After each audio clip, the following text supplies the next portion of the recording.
Hello everyone, welcome back to my channel, Read Em. My name's Emily, and today I'm going to be rereading Ninth House. I first read this book back in 2019. I liked it. I give it 4 stars. Leigh Bardugo was probably my favorite fantasy author at the time, maybe my favorite author in general, and I had already read her Sex of Crows series and her Shadow and Bone series and some of her other things she's written, actually every single other thing she'd written, and I had pre-ordered this book and just had the absolute highest expectations. I was also a junior in high school. So let's let that sink in and think about what my opinion probably was.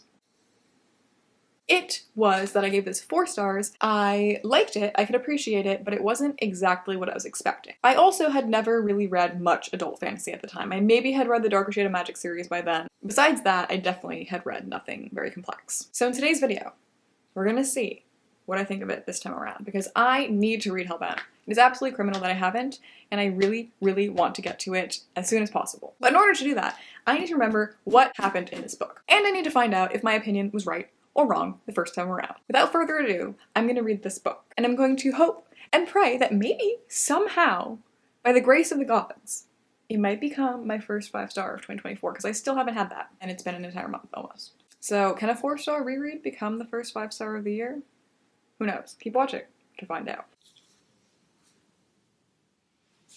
Did I live under a rock when I gave this 4 stars? Because I'm 133 pages into this thing, and I am obsessed. Who was I when I said the beginning was slow? Who was I when I said I could barely comprehend what I was reading? Who was I? I think the answer is I was a junior in high school, and I was stupid. Because this is brilliant, and it deserves to be read slowly. It deserves to be savored. It's not hard to comprehend, it's just deep. I have been absolutely eating this up.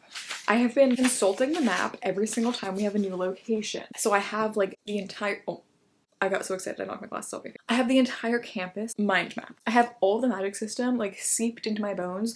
The way she writes the exposition so seamlessly is genius. Like it just seeps into your bones and you understand what's happening. You understand what's happening. Who was I when I said I didn't? Like I just don't get what was wrong with me. I'm also obsessed with like all the references she has to like different myths and like different languages and different cultures, and I've just been googling up a storm when I've been reading this thing. I've also been reading it on my Kindle. I did actually get access to a Kindle version, which was great, and you can just press hold and translate things, Wikipedia things, and it's just, my mind has been blown. The layers in this novel. I think something that is really fun to look at retrospectively is Leigh's interest in Spain and Spanish culture, because her upcoming novel, The Familiar, is a historical fantasy novel set in Spain when Madrid became the new capital.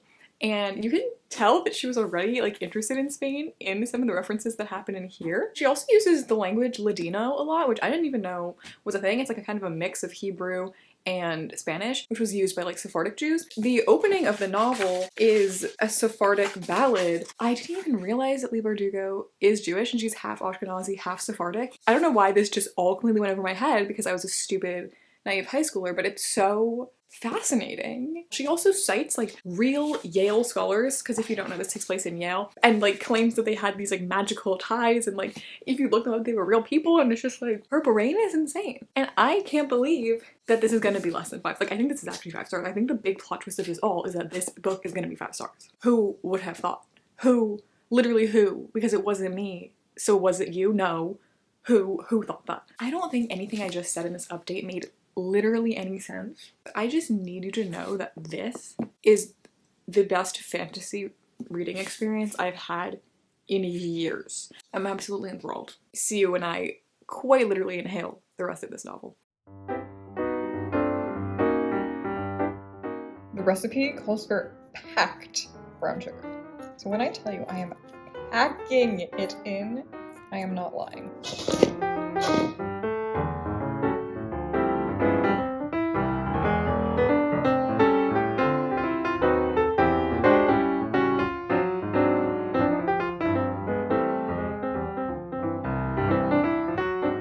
Alright, so I have no idea if I provided any context for that baking montage, but can you guess? Oh, they almost all just fell off.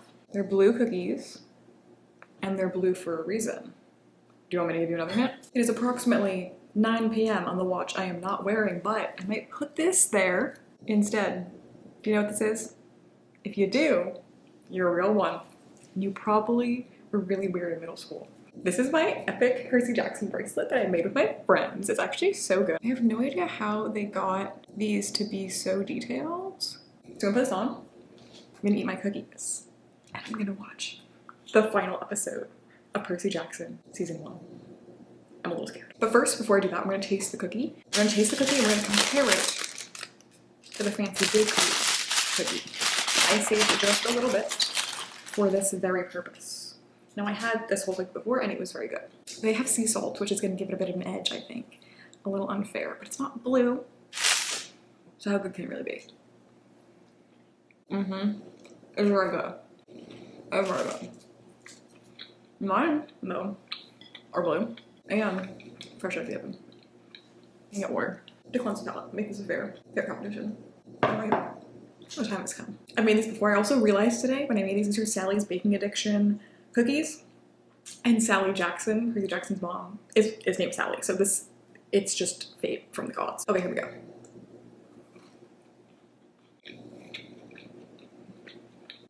These are much better than that.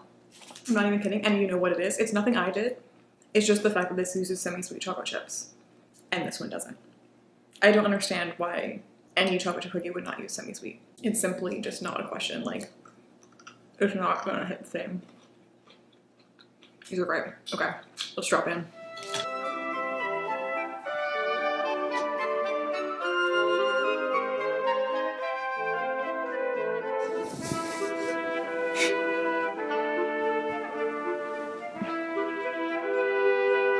This is essential.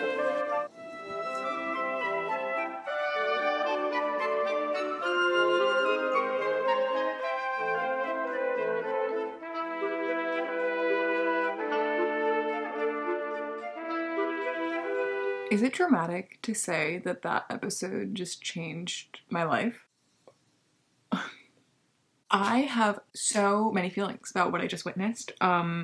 I don't know if you have all been watching the Percy Jackson TV show, and if you haven't, I guess you should skip this part because you probably won't care. I will not be spoiling, I'm just going to be giving my general thoughts. Throughout the course of the show, I thought it was very much a kid's show. I thought it was really cute, really good, well done for what it is. Are parts of it very like expositional dumps? Yes, but also it kind of makes sense, like how much can they fit into like one TV show with 30 to 40 minute episodes? Like I feel like people were having expectations that were just not possible to be met. And also keep in mind it is for 12-year-olds, so why are we analyzing it like adults are supposed to be watching it? Like they're just simply, that's not who the audience is. Anyway, that's my gripe with people who were complaining about it. But there are a few things that I understand people's critiques. I think the acting in the beginning from some people was a little bit, I think they were just nervous. But oh my god, this episode, Walker Scobell acted with his heart and his soul, his face in front of the wave. Chills for my 12-year-old self. It's so unfortunate though that the actor who played Zeus, who maybe was my favorite of all the gods so far, died. Like the actor died. This is not a spoiler. This is just a sad reality. He was so good. I need 3 to 5 business days to properly process this. I think that I really have no notes other than Walker pronounced the word one really weirdly at one point in this episode. Like it was very much like a close-up and he said wan instead of one, and I just am really questioning that decision to not take another take. Other than that, his 12-year-old acting skills just had me. They had me. I'm going to bed. In terms of Ninth House, I've officially gotten to page 300. I read around 100 of those pages today alone. I don't know what I was on when I gave this 4 stars and said it was slow. Like, I don't know who that was.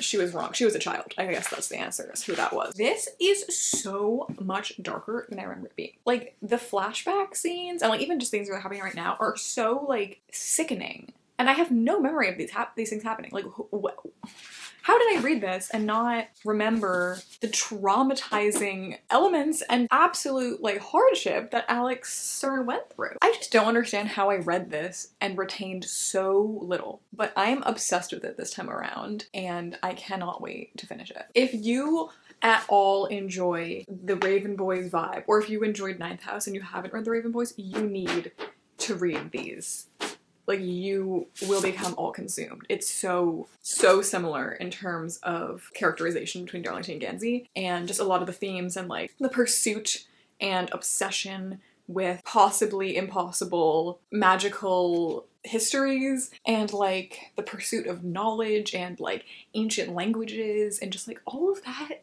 is coalescing into a very similar vibe. I am eating it up. I am so into it. And this book though, I think definitely requires a lot more time and attention if you want to truly soak it in. Leigh Bardugo's vocabulary is actually insane, and she's aware of that. Like there are self-aware moments when Alex, who's like not as educated as Darlington and stuff, is saying like, oh, I had to look up that word, I had to look up this word, right? So like it's a little self-aware of that. But if you really just look up each person she mentions, they're all real people who went to Yale and all real historical figures, even if they're super minuscule. And it's just super interesting to like really take the time to like dig into every seed that she's planting in this. I'm enjoying both timelines equally. I used to think that I only really enjoyed the present murder mystery timeline and didn't care about Darlington's past stuff. But again, I don't know who that was. I don't know who that was. I was missing out. I was completely and utterly missing out. So I'll see you guys on the other side. I might be completely destroyed once I finish this. Wish me luck. I have some absolutely wild news to just throw in here real quick for anyone who might be interested. I saw Hadestown and Sweeney Todd this week, and it was great. Loved both shows. I especially loved how Hadestown kind of had some connections to Ninth House a little bit with like the hellish underworld stuff. A little story I just like wanted to throw in here real quick was that Joe Law waved at me. I got this video from Twitter, and everyone was filming him, but I wasn't, and I waved at him, and that was him waving at me. I swear to God that we locked eyes, and I smiled, and he smiled, and then he started walking, and then that little clip is when he registered that I waved, he turned back around and waved. And I just know that that was personally to me specifically. I also randomly saw Dana Radcliffe. He's the one on the far left corner in a mask who just kind of falls into the ground somehow. So that was interesting. I just randomly saw him. Anyway, let's continue with the vlog. I've seen the whole silent book review trend going around on TikTok, so I thought as a little way to kind of sum up my experience of reading this book as my first impression of my review for you guys, I'm gonna attempt doing that. So here we are.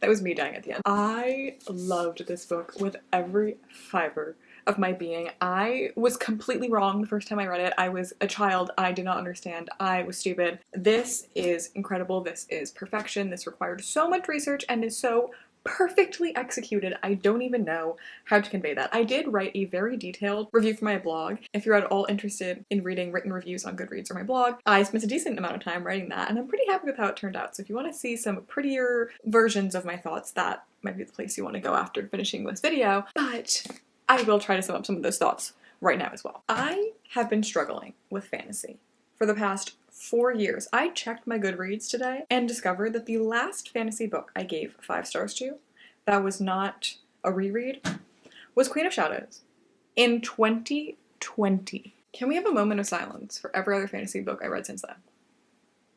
Because that is simply pathetic. That is simply pathetic. And of course I've given some rereads 5 stars since then, you know, the classics. You might be noticing a lot of Leigh Bardugo ones.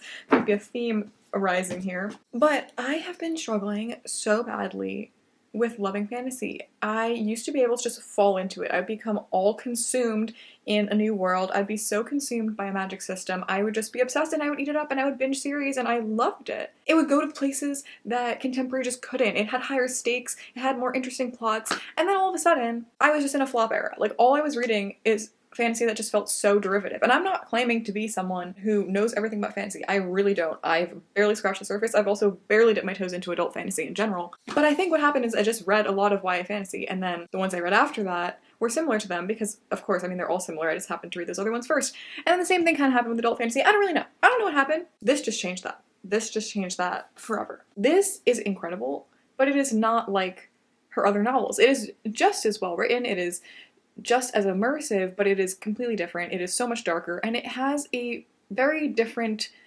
point of interest. I think when I approached this book, I was expecting to be swept away into another world and all that, and in some ways upon this reread I really was, but we are grounded in the real world. What Bardugo does here though is she weaves in history and magic in real life and fantasy so well that it creates this entirely new world that you genuinely believe is real. And in my original review for this book, I double checked it on Goodreads, I said that I didn't like the alternating timeline, I found it confusing, I found the beginning clunky, I found it hard to get into. I was simply stupid. This is perfectly written. I do think the prologue might be unnecessary and could have just been placed chronologically where it's supposed to be, but besides that, the alternating timeline is genius. The alternating timeline is perfect. I was equally interested in both timelines exactly. The past timeline ends a little bit earlier on in the novel than the present, which makes so much narrative sense. It's perfect. It's perfection. It creates two mysteries as you go along because you're wondering about Darlington and you're wondering about the murder mystery. If you didn't do it that way, it simply wouldn't have been structured like that. And little old Emily did not understand that. In my first review, I said I wish there was less murder mystery and more magic, but I don't understand where that came from because it is perfectly balanced. The magic system is so easy to understand, but also so complex and concrete that I'm in awe. Like, there are nine different houses of like different secret societies, and I know exactly what each one of them does. That was kind of my gripe with Legendborn, which I read recently, was I was just confused by the magic system. There was so much going on, I didn't understand it. It was all done in like info dumps. This book has a similar scale and similar premise, but it does it through show not tell.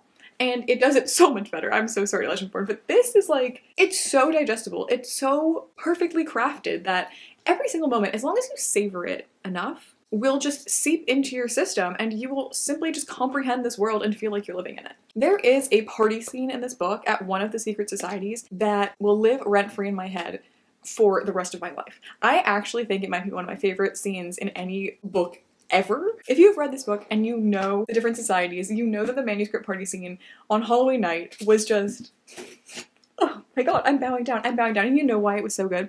It's so good because it advances the plot in ways that we need, it brings character development in so many ways that we need, but the main central element that just transcended this moment was the fact that we finally rip Darlington open. Darlington is the crux of this novel, and I don't think it seems that way on the surface. I think obviously it's easy to fall in love with him because he's the golden boy of Leith, blah blah blah blah, right? Very much giving Gansey from the Raven Boys, and I love that. I get it, but I thought all the girlies were just talking about Darlington because of that. No. On this reread, I came to comprehend that Darlington is so much more than that, and I think the reason he's more than that is because we don't know enough about him. I think he is so alluring because all we have of him is this projection. All we have of him is this ideal version, and we do get, you know, some tragic backstory. We get to crack into that a little bit, but because he is gone for this whole novel, we never truly get to see every little inch of him. But the one moment that we get a little glimpse into something pathetic and something sad is at the Halloween manuscript party, and it's so well done. It's so incredibly deeply humiliating that it just makes him human. I actually think I may perish on my descent into Hellbent, which is the sequel, because I think from what I understand, I've heard it's the Darlington book. Also, can we talk about the names, the name choice in this book? Because Darlington is the name that Daniel Arlington goes by. It's so perfect because Darlington, he's the darling of Yale University. He's the darling of this novel. He's the darling of New Haven and the society. It's just perfect. And then Alex Stern, her real name is Galaxy, which is kind of stupid, but also it makes sense for her character, especially given who her mother is. But Alex Stern, I feel like that was such a deliberate name choice. Darlington and Alex Stern encapsulate the two characters so perfectly. It's just genius. It's so genius. Also, if you've read this book, you know the last line. It's a banger. Even when I read it the first time, I had to admit that the last line kills. The last line is insanity. That's the police coming to arrest Leigh Bardugo for writing something so criminally good. I cannot remember the last time that I read a book and wanted to read the sequel immediately after. I think Leigh Bardugo is my favorite author. Like, I think I have to say that at this point in time, because she's just flawless.